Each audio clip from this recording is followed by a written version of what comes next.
comenzaremos con las convencionales, ¿no? Lo primero que se ha hecho siempre es cirugía, ¿no? Extirpar el tumor y, dependiendo del cirujano, un poco del tejido de alrededor. Sí, gracias. No, quimioterapia, esto lo conocemos. Lo siento. La quimioterapia es tóxicos, o sea, son sustancias químicos fuertes, muy tóxicos, que lo que produce es un daño muy potente al ADN. Entonces, mata a todas las células que estén dividiéndose. Normalmente se administra con vía, se administra directamente en sangre, pero también se están desarrollando otros métodos, también hay pastillas, y no sé si ahora se puede inyectar directamente en la zona localizada donde está el tumor. Esto depende, por supuesto, del oncólogo, de los tratamientos del hospital, etc. Pero esto, la idea es que mate a todas las células de nuestro cuerpo que se estén dividiendo. Espera, se me ha olvidado deciros, esto es anecdótico, que la quimioterapia es lo que algunos científicos llamamos matar moscas a cañonazos. Porque, bueno, estás matando las células, pero estás matando otras muchas cosas, ¿no? Tiene efectos secundarios como todos sabéis, ¿no? Sin embargo, la radioterapia está focalizada más en un área, ¿no? Yo lo que llamo es matar moscas con soplete, porque al final es un poco mejor, pero no llega del todo aquí. En este dibujo tan bonito parece que la radioterapia solamente da en el tumor. Obviamente se está trabajando para que solamente dé en el tumor, pero es cierto que muchas veces pues pasa por células que son sanas y ¿qué es lo que les pasa a estas células? Que o esos daños que se producen los reparan o esas células mueren. Es lo que hay. Sin embargo, las células tumorales, como no tienen ya estos métodos de reparación, mueren. Entonces, y lo bueno que es un área irradiada, no es lo normal es que no sea todo el cuerpo. Julia, sí, perdona que te haga esta pregunta, pero con una cosa de esas no puedes estar creando más cáncer. O sea, si te pones ahí el brazo, le metes radiación, no te puede empezar a salir ahí cosas. Sí, esta era una de mis preguntas clave. Yo lo hablé con una oncóloga. No llego a entender por qué no. La radiación que se usa es bastante alta. No es la radiación ultravioleta que te puede causar mutaciones, no, es una radiación de mutaciones masivas, es daño masivo. Eso significa que la célula o te muere o te sobrevive porque funciona bien. O sea, es algo... también hay casos, puede haber casos de tumores de otro origen y tal, pero normalmente no es algo normal, habitual. No sé si algún oncólogo me quiere ayudar.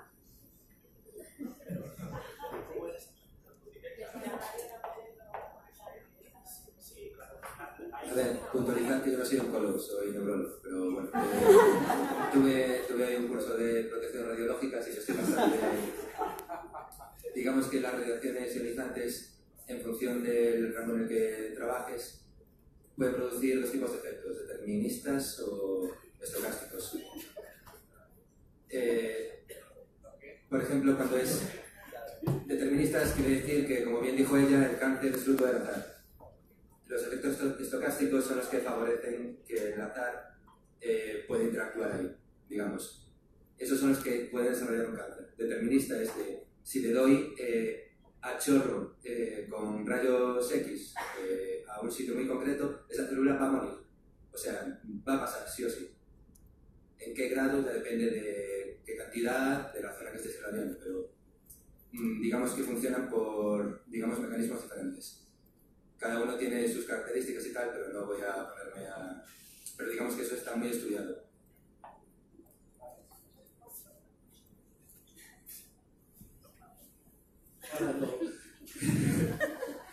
Es que tampoco se puede decir sobre el tema. Tiene toda la razón Jorge, y ese curso, de hecho. Hay una cosa que se llama, a ver, por poner un ejemplo así, como sabes, esto no es una charla, si vamos a cuando tienes radioterapia, hay una cosa que se llama sarcomas radioinducidos, que es que, por ejemplo, si tú... Los sarcomas son tumores de partes blancas, huesos, etc. Entonces, hígado.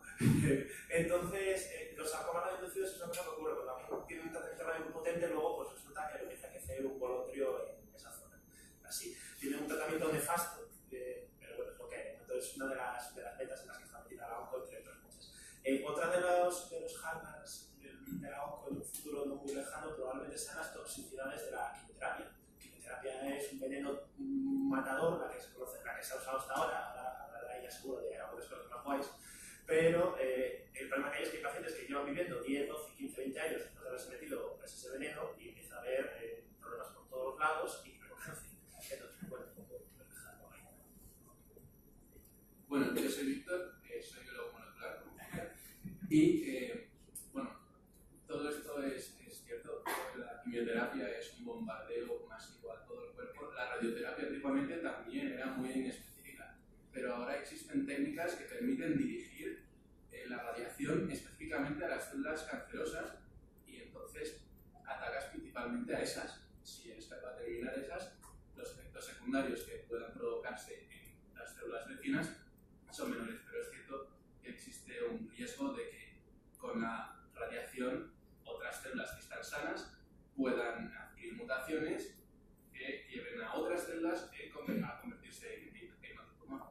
Pero bueno, que va avanzando bastante e incluso puede permitirte, la radiación puede permitirte la remisión completa del cáncer.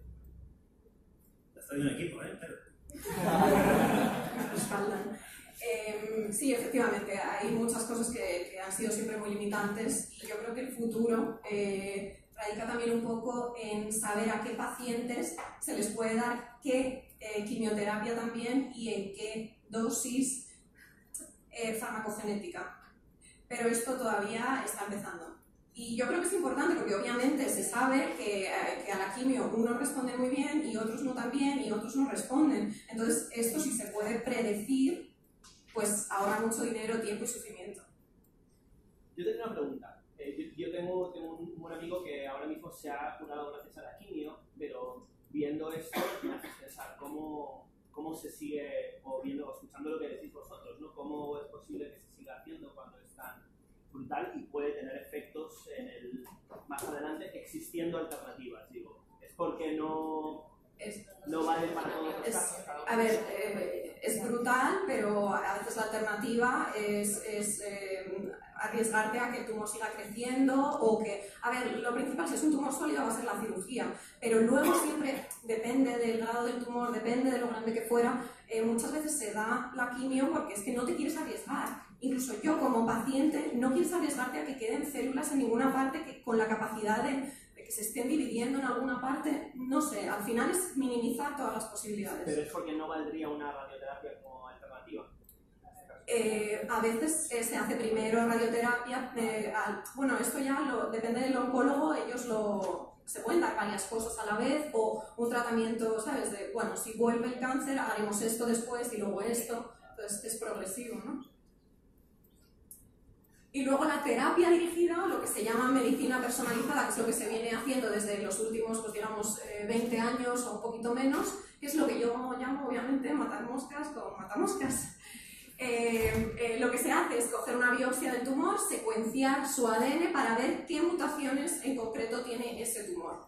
Y dependiendo de qué mutaciones tenga, sabremos qué problema, qué es lo que está haciendo que el tumor siga proliferando, por ejemplo.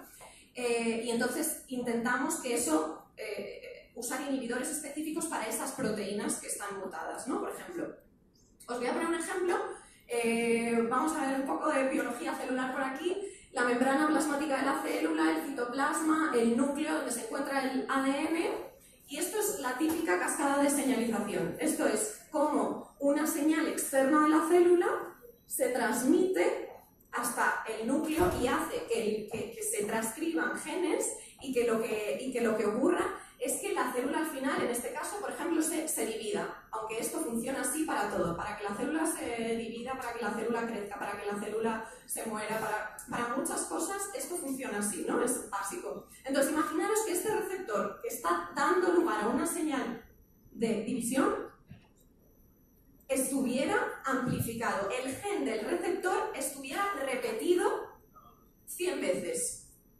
pues la célula tendría 100 veces más receptores en la superficie y probablemente 100 veces más señales de mitosis.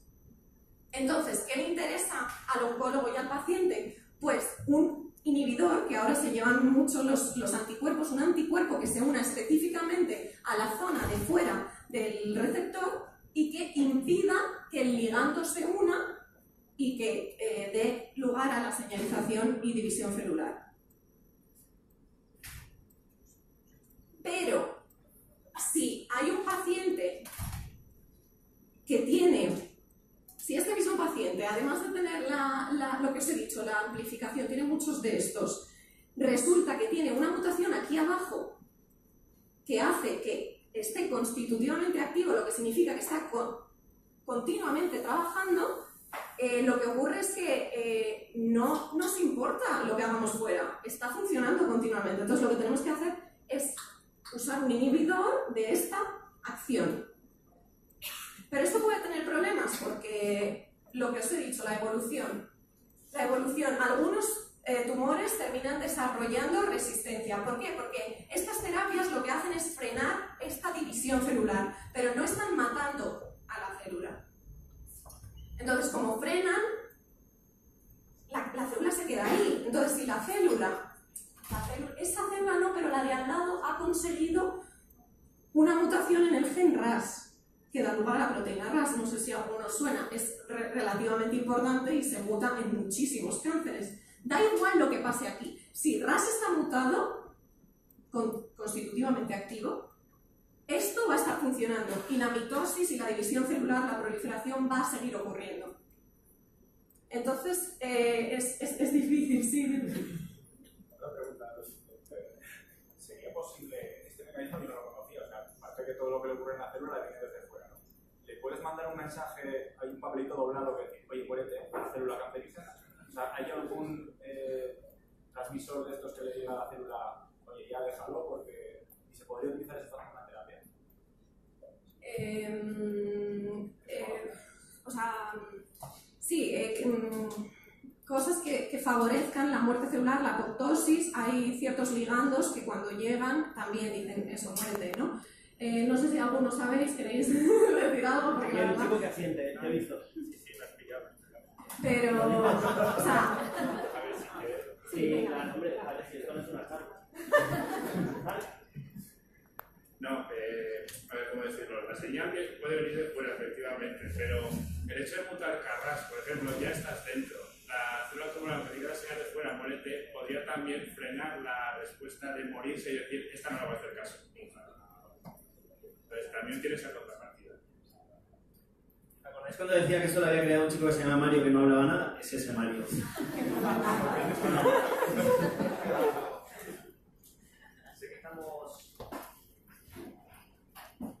Sé que estamos en el capítulo de terapias convencionales, pero hay mucho, no sé si bulo o no, ahí va la pregunta, mucho bulo dando vuelta en internet, de que la marihuana puede ser que frene o que cure de alguna manera.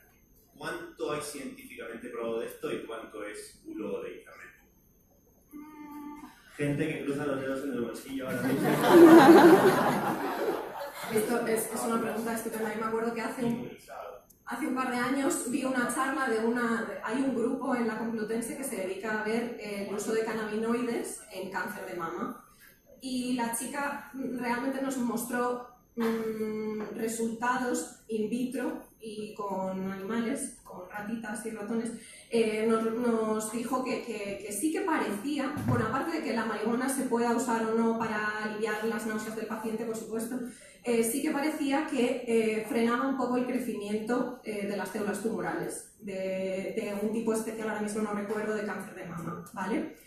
Yo le pregunté, ¿y para prevenir? Ella me dijo, este no es el propósito de nuestra investigación. Porque si no, esto es muy controvertido si lo piensas. Claro. Digo, bueno, igual te quedas sin neuronas, pero si no tienes cáncer, igual te merece la pena, no lo sé. A ver, no te puedo contestar porque yo creo que hoy en día nadie hace estudios. No hay una prueba, no hay ningún ejercicio científico como tal que lo demuestre. Ahora a lo mejor hay un ensayo clínico al que le hayan dado a lo mejor a pacientes, además de la quimio, le hayan dado marihuana y por supuesto han visto que los efectos secundarios han mejorado y a lo mejor, no sé, ahora mismo no sé decirte, podría mirarlo y te lo podría confirmar, pero es muy curioso, sí. Snoop Dogg no tiene cáncer. Tiene cosas peores. No. Bueno, esto es sobre medicina. Sí, medicina personalizada. Sí.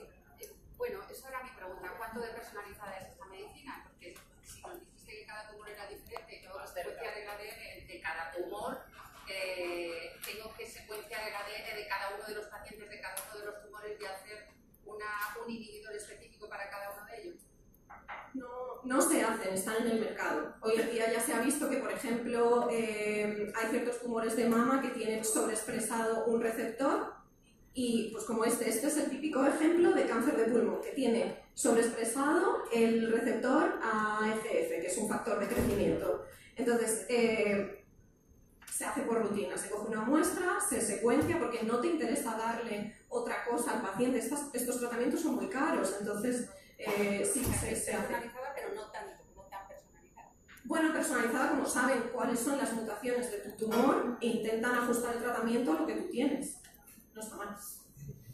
Aunque se puede mejorar, por supuesto, pero no está mal. Y luego tenemos, ¿sí?, la terapia hormonal, que no deja de ser algo relativamente parecido a lo anterior. Es decir, cuando en un tumor tenemos receptores de hormonas, como bien puede ser en mama, estrógenos o progesterona, o andrógenos en tumores de próstata, cuando los tenemos pues, digamos, aumentados en la superficie de las células, estos están continuamente, bueno, los estrógenos no están en la superficie de las células, pero en cualquier caso, continuamente fomentando la división celular. Entonces, cuando se sabe que un tumor de mama es ER positivo, se le da inhibidores de estrógenos. Entonces, si de normal el estrógeno provocaría una división celular, cuando damos tamoxifeno, que es un inhibidor del receptor de estrógeno, pues no se produce. Entonces, es básicamente lo que os he contado antes, es un tipo de terapia un poquito más personalizada que se hace ahora de rutina, sobre todo en tumores dependientes de hormonas como los de mama o los de próstata. Hablando de tumores de mama, te quería preguntar, por ejemplo, un caso como que fue muy mediático, el de Angelina Jolie. Y que no puedo creer que querías preguntarlo tú también, ¿no? Sí, estaba pensando cómo ligaba con todo esto de la medicina personalizada. Sí, y si realmente es eficaz. El caso de Angelina Jolie es típico. No lo cuento, os lo enseño. ¿Rollo Jiménez? No. No se lo dice así.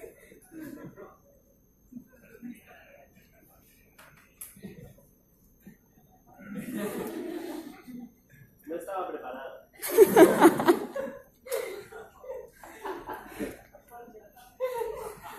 Le iba a preguntar, Bueno, a ver, el caso de Angelina Jolie es mediático porque todos la conocemos, pero realmente no es tan raro. Ella llevó a cabo lo que se llama una doble mastectomía profiláctica, que es para prevenir. O sea, ella en el momento en que supo, creo que porque su madre tuvo también problemas, en el momento en que supo que tenía posibilidades de tener uno de los genes más importantes en el cáncer de mama mutado, ella pagó lo que tuvo que pagar, se hizo su secuenciación genética, que ahora no son tan caras, son caras pero no tanto, y vio que efectivamente ella tenía este gen mutado. Entonces, si os fijáis aquí, entre la población normal, la posibilidad de desarrollar cáncer de mama antes de los 50 es del 2%. Ella o cualquier persona que lo tenga mutado, cualquier mujer, subía una probabilidad casi del 50%. Entonces, era una probabilidad muy alta. Y lo mismo, antes de los 70 te daban probabilidades de que casi sí o sí ibas a tener cáncer. Esto de mama, pero de ovario también. Entonces ella lo que hizo fue primero se estirpó las mamas y un par de años después, creo, los ovarios. Que el estirparse los ovarios tiene consecuencias hormonales importantes, probablemente una menopausia anticipada, adelantada, no lo sé. Pero en cualquier caso, es que este gen es muy importante. Cuando este gen no funciona toda la maquinaria de control del ciclo celular, del control de la división celular. No funciona P53, que es el que nos interesa, que al final es el que está suprimiendo, es el gen supresor de tumores por excelencia. Entonces, este gen es muy importante. Y sí, hoy en día se hace. Yo les he preguntado a las oncólogas, oye, ¿pero esto lo hacéis? Hombre, pues sí, si hay casos familiares cercanos, no sé si estará cubierto. ¿Está cubierto? Sí, sabéis muchísimo. Bueno, pues si está cubierto, hacerlo. No, o sea, me refiero, dependiendo de, obviamente, si tenéis antecedentes. Pero si está cubierto en casos muy, muy concretos, tiene que cumplir unas. No sé si tú o alguno de vosotros sabéis a qué se llama ese riesgo cercano. O sea, son los padres, nuestros hermanos, los abuelos. Hay unos criterios para que te hagan el estudio. Es tener un familiar de primer grado, mayor de 50 años. Y entonces, si cumples criterios, te hacen el estudio genético. Y si da positivo, te recomiendan que si tú quieres, te puedes. O sea, que existe ya todo una especie de baremo. Ellos van directamente desde, si tú eres un paciente con cáncer de mama precoz se entiende, gente tienes una mutación de estas, pues te la llamas de familia, vas a consulta genético en los hospitales que lo tienen, y no sé es algo así. Gracias.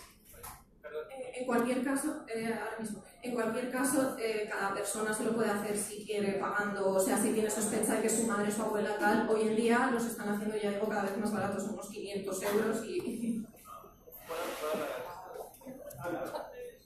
Nada, simplemente era para comentar que las mujeres este gen se relaciona con cáncer de mama o de ovario, pero los hombres también hay cierto riesgo. Y creo que es de próstata, y de mama. O sea que los hombres también lo tienen que tener presente. La gente no debería aprender sino a vigilar. No, que salga todo, hombre, que para eso hemos venido.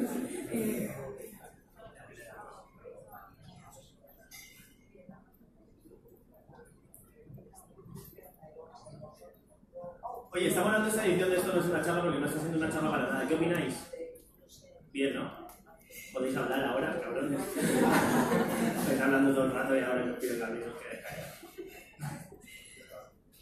Nada, ahora lo que está muy de moda, está empezando, bueno, lleva unos años desarrollándose y tiene mucho futuro, es la inmunoterapia, aunque no lo veáis, ahí pone inmunoterapia. O lo que yo he llamado darle matamoscas a todos tus familiares para que cuando vengan a casa todos te quiten las moscas, básicamente, ¿no? El problema, o sea, es que muchos tumores no son capaces de ser reconocidos por el sistema inmune. Desarrollan una especie de receptor, una cualidad que hace que cuando la célula inmune, el linfocito T, viene a cargárselo, a reconocer tal, les dice, no, yo soy una célula normal, yo no, les desactiva, ¿no? Entonces, este tipo de puntos de control inmunes, que se llaman así, hacen que las células, los linfocitos T, estén desactivados. Sin embargo, hemos desarrollado, anticuerpos, pero sí, la gente de academia, la gente de las farmacéuticas ha desarrollado anticuerpos que se unen o a este extremo o a este otro, haciendo que este punto de control ya no ocurra, y entonces el linfocito T sea capaz de unirse a la célula tumoral y de matarla. Al final, esta inmunoterapia lo que intenta hacer es fomentar tus defensas naturales para que tú mismo te cargues el cáncer, ¿no? Y parece ser que esto es el futuro, la inmuno-oncología es la dirección en la que está yendo ahora la investigación. Pero no hay terapias ahora mismo de eso. Sí, estos anticuerpos que os digo para inhibir este punto de control de las células tumorales se pueden usar. De hecho, hablé con una oncóloga hace un par de días y me dijo que sí, que ella lo receta y que obviamente también está bien saber en qué tipo de pacientes, porque son caros y no se lo vas a dar a cualquier paciente, pero si tú sabes que las células del tumor están expresando este receptor, a ti te interesa bloquearlas. Y también hay ensayos clínicos que puedes suscribirte, bueno, pues, ¿sabes? No, hay opciones. Y por último, lo que parece que va a ser el futuro es la terapia que ya se ha empezado a usar, está teniendo éxito en linfomas y leucemias, en tumores líquidos, es la terapia con células linfocitos T CAR de receptor de antígenos quimérico. Es decir, se sacan las células del paciente con una extracción sanguínea, en el laboratorio se modifican genéticamente, normalmente vía un virus que entra y inyecta el material genético y hace que eso, que empiecen a expresar un antígeno que reconoce muy bien a esas células tumorales, está diseñado para reconocer las células de tumor de ese paciente. Esas células amplificadas se meten dentro del paciente otra vez y dentro del paciente lo que ocurre es que nuestros linfocitos T modificados se cargan a nuestras células tumorales. Eso es como ciclar anticuerpos. No sé, ciclar es poner esteroides. Como un Clash of Clans. Sí, Paco, ciclar anticuerpos. No, es ciclar a los linfocitos, piénsalo, eso es una vuelta de hoja más a nuestras células que de por sí son las encargadas de destruir a células infectadas por virus o bacterias, son las células encargadas de deshacerse de todas las células malas que hay en nuestro cuerpo. Entonces, por desgracia, no siempre es fácil en el caso de los tumores que los linfocitos T sean capaces de reconocerlas y matarlas. Y esta es una manera de fomentar esta acción natural de nuestras células. Es verdad que tiene efectos secundarios también importantes, sí. Parece muy caro, o sea, no sé lo que costará sacar una célula y darle 2 vueltas para que desarrolle esos pelitos que tiene ahí en el grupo, pero si lo tienes que hacer con muchas, me imagino que tienes que hacerlo con millones. Bueno, el tratamiento va por paciente. Creo que ha empezado en Estados Unidos y que, no sé, en Estados Unidos, pero es que en Estados Unidos no te puedes comparar porque ahí todo cuesta muchísimo más. Entonces, sí, ha empezado ya. En San... Aquí, en Estados Unidos, yo diría que mínimo 100.000. $100.000 mínimo. Sería una sola inyección de esa célula. O sea, porque en realidad la terapia personalizada, tú estás manteniendo una terapia de manera crónica continuada. Lo que estás haciendo es alargar ese precio. O sea, al final se alarga los 100.000 euros por persona con personalizada. Pero si lo haces de esta manera, sería una inyección de 500.000 euros, pero en una sola vez. Y eso tampoco es interesante. A vista farmacéutica. Todavía hay mucho. Hay mucho que mejorar. Es verdad que ha tenido algunos efectos muy positivos en pacientes de leucemia que no tenían ya ninguna otra esperanza y han salido adelante, pero efectivamente por muchos motivos hay todavía mucho que mejorar. Un momento. Sí.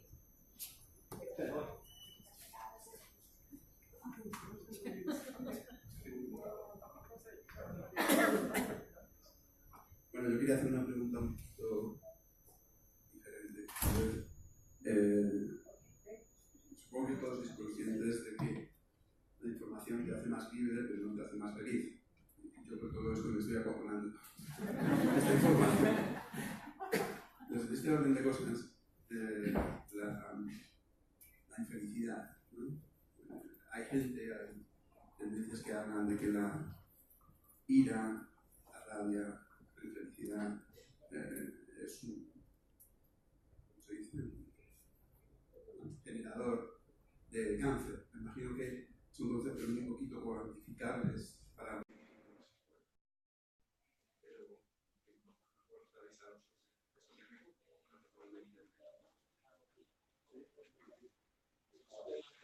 Te busco yo la diapositiva donde la busco. Esa yo la he visto. Bueno, vale, vamos a esta diapositiva y mientras contesto. Esta terapia se ha visto que tiene mucha neurotoxicidad. A ver, hay que entender que al final no deja de ser una reacción inflamatoria, es una reacción a lo bestia. Entonces, todo el cuerpo está reaccionando a lo bestia. Tus linfocitos están mejorados. Si ya os duele una infección con un virus, con fiebre tal, imagina, es un poco difícil de concebir, pero por lo que se ha visto, llegan a niveles tan altos que la fiebre, etcétera, que puede haber secuelas neurológicas. Mucho mejor. Y luego, bueno, pues vamos a hablar de algo bueno, ¿no? Vamos a ver si un poquito... ¿qué es lo que podemos hacer nosotros? Vamos a poner la idea. Sí. A ver, vamos a empezar. ¿Qué podemos hacer nosotros? Dentro de lo que cabe, haciendo lo que queráis, obviamente. Os habrá dicho todo el mundo grafía pasiva, no fuméis, todos los médicos, hacer deporte. No, la obesidad es un factor de riesgo reconocido para el cáncer. Entonces, intentar no estar obesos. Hay obesidad que es genética, o sea, me refiero que no. Pero bueno, si tú llevas una dieta saludable y variada, no cometes excesos, porque no es que haya un alimento que sea malo, es que si cometes muchos excesos de un alimento, de una cosa, entonces puede ser malo. Cuando se dice que un alimento ayuda a prevenir el cáncer, sí. Los cacahuetes, ¿no? Sí. Yo creo que es un poco valiente de más. Es un poco valiente de más.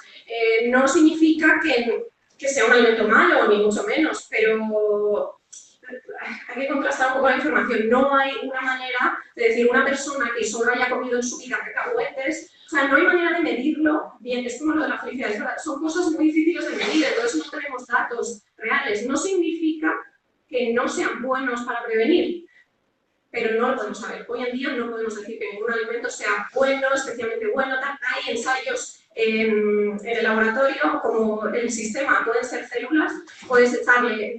De hecho, hoy he leído uno de Coca-Cola, alimentando a las ratas con Coca-Cola. Bueno, pues sí, las ratas lo primero se vuelven obesas, que eso estaba previsto, y luego, pues sí, aumenta un poco el riesgo de algún tipo de tumor.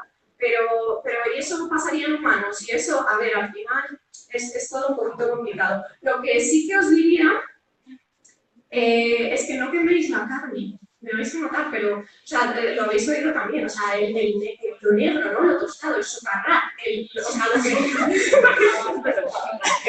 Oye, que yo lo tomo, pero si se te quema una tostada, o la raspas o la tiras, pero no te la comas así negra, no sé. No, o sea, no es que no sepas, que sé que lo negro, lo quemado, es carcinógeno, es cancerígeno, a ver, no pasa nada porque todos nos lo hemos comido y ya os digo que es el azar, que igual está el abuelo ahí a turno, que nos vamos a morir de una enfermedad cardiovascular y nosotros preocupándonos por las tostadas. Pero me refiero, ya, si podemos evitar lo quemado, yo lo intento evitar, además no muy amargo.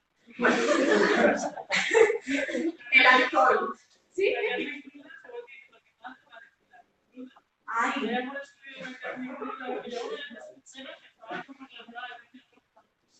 Sí, la carne roja, Pero hay que cogerlo menos justo a medida. Es no todo fundamental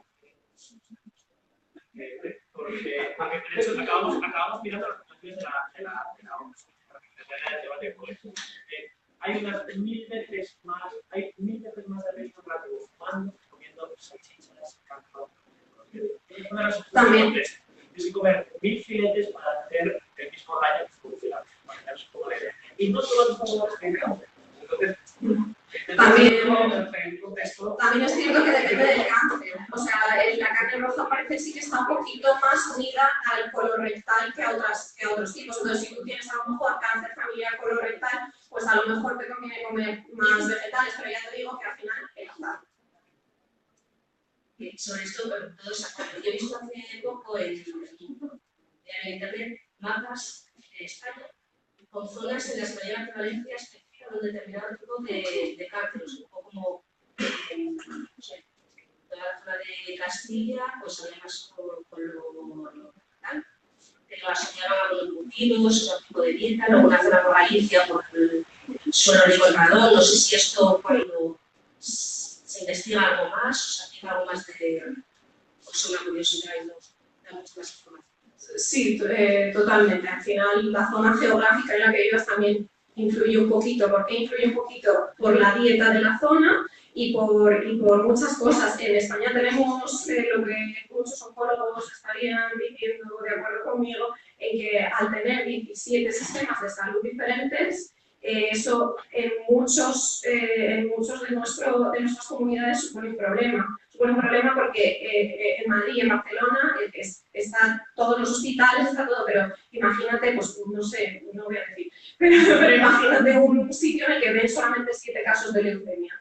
Pues a lo mejor, por ejemplo, la esperanza de vida en una comunidad es más pequeña. O efectivamente, en Galicia, también relacionado con la tierra del lugar. Es que hay tantas cosas que influyen, o sea, que te podría decir, pero vamos, no se está trabajando.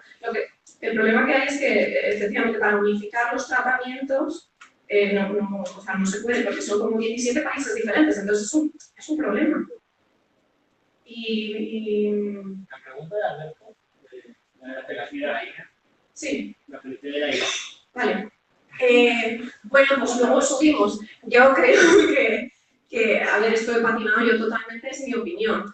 No digo que sirva para prevenir, digo que mens sana in corpore sano, ¿no? Y viceversa. Corpore sano y mens sana. O sea, al final todo bienestar físico y bienestar emocional se influyen mutuamente. Yo es lo que creo. Es muy difícil probar este tipo de cosas, pero yo hablando con una oncóloga me dijo, mira, yo a veces entra un paciente y yo sé que no va a responder a la terapia.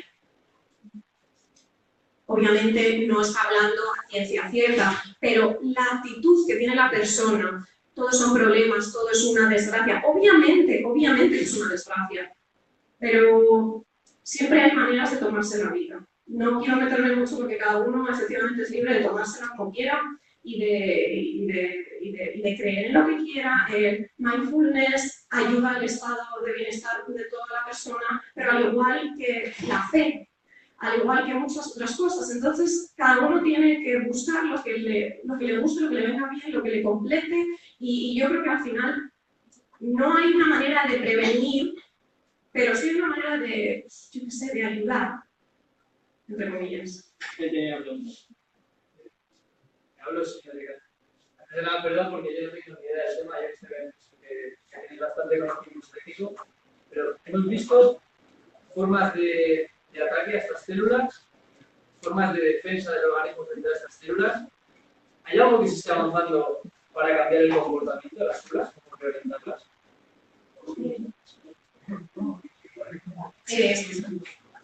Es que, bueno, o sea, lo del comportamiento es más la terapia personalizada de, bueno, ahora te dejas de dividir. Es lo más parecido que se me ocurre a cambiar tu actividad, ¿no? Cambia tu actividad, o muérete, o te mato. O sea, al final es un poco limitado, pero efectivamente es así. Al final lo que le interesa a la célula, o sea, lo que nos interesa a nosotros, perdón, es matar a la célula. ¿Por qué? Porque una célula más, una célula menos, nos va a dar igual, y porque esa célula nos está haciendo daño. Solo para avisaros, nos quedan 15 minutos, ¿vale? Por si cuando surgieron de cada preguntas, si queréis dejar tus asistentes por el otro lado y si quieres concluir, quedan 15 minutos de tiempo todavía y luego va a haber media hora de cervezas para networking y preguntéis y cambiéis. Aviso. Nada, solamente voy por encima lo que había dicho. El alcohol también es un factor de riesgo. Cuanto más se consume, más riesgo. Esto es lo que hay, lo siento. Yo recomendaría protegernos contra eso. De hecho, leí que intentar limitar no más de 2 bebidas alcohólicas al día. Pero bueno, esto es todo relativo. Protegernos del sol, obviamente la luz ultravioleta, la radiación ultravioleta, nos causa melanomas continuamente, nos causa otros tumores de piel. Evitar las máquinas de bronceado. Vamos a ver, tanto el etanol como las máquinas como la radiación ultravioleta son cosas que usamos a diario en los laboratorios para esterilizar las superficies donde trabajamos. ¿Eso qué significa? Que matan bacterias en 20 minutos. Eso significa que causan muchas mutaciones. O sea, por favor, no hace falta meter, que si queréis sí, pero primero son la radiación ultravioleta, el alcohol. Bueno, en fin, son cosas que sí, el alcohol de la cerveza no esteriliza nada. Me preguntaba por qué tarda tanto en manifestarse el cáncer cuando pasa el sol de joven y luego a lo mejor cuando eres mayor tiempo. ¿Hay alguna explicación? Bueno, lo que te decía un poco antes de que el tiempo era un factor de riesgo en la edad, porque al final vas acumulando mutaciones. Vas acumulando y tú no te haces una idea, pero todas tus células de la piel tienen mutaciones. Y llega un momento a los 50 años que tomas el sol más de lo normal, lo que sea, si tienes suerte, te quemas, te pelas y a otra piel. Porque al final lo que estás haciendo cuando te quemas, de hecho pasa en la radioterapia, se te pone la piel roja porque estás mudando la piel, estás destrozando a todas las células de tu piel. Entonces la mudas directamente. Es bastante grave. Entonces lo normal, de verdad, protección, porque es que nos podemos evitar un disgusto. Eso sí que es lo que llaman cáncer que se puede prevenir, ¿no? Entonces, si nos vamos quemando cada 2 años, igual me pido ahí un poco, saber demasiado ¿sabes? Pero no, en verdad no os queméis.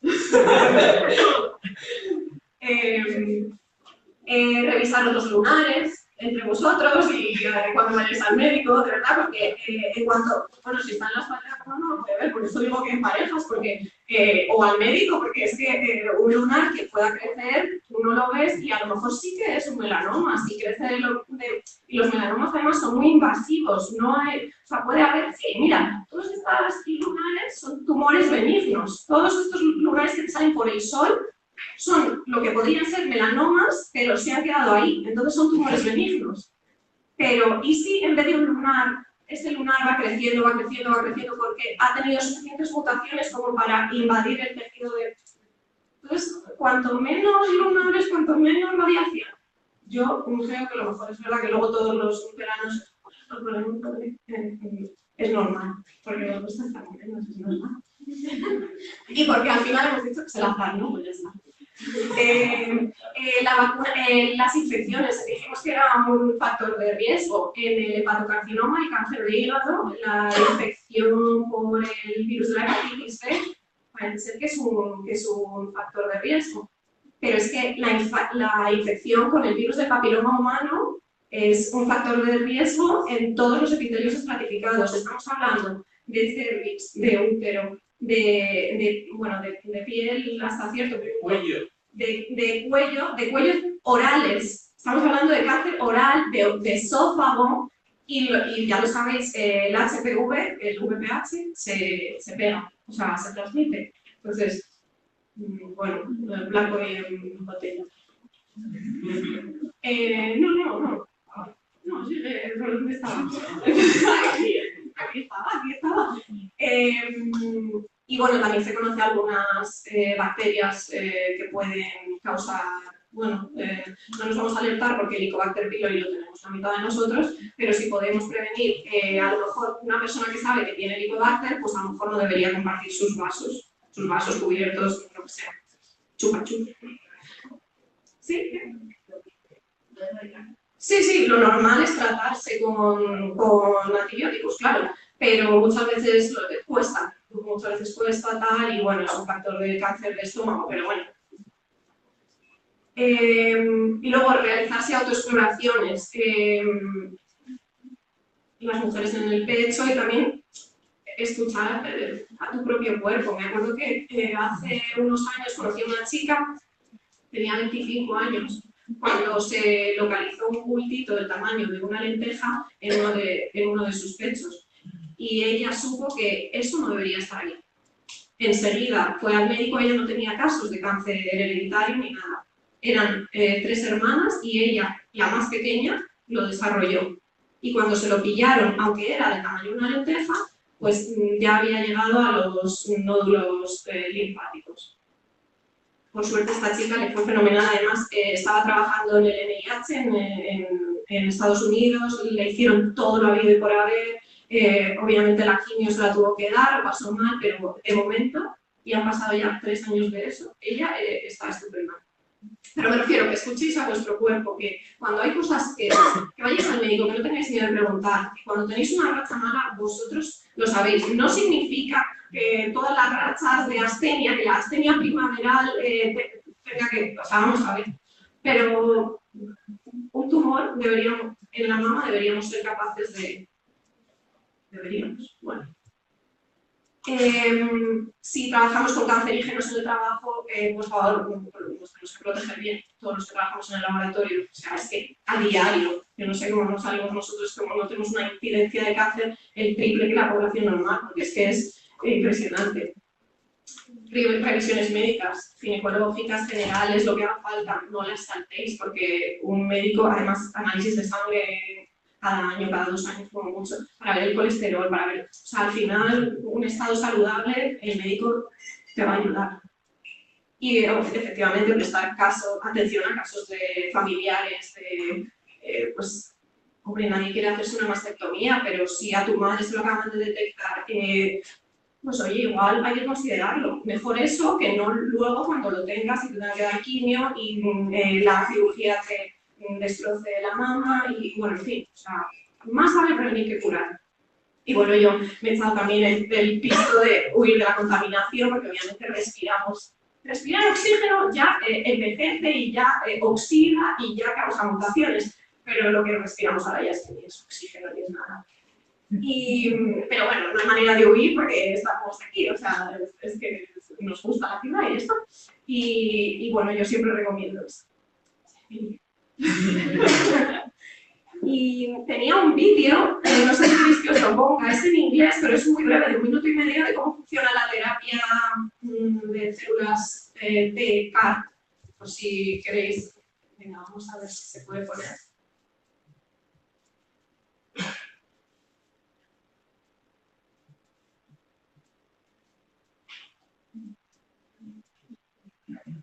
¿Está con internet?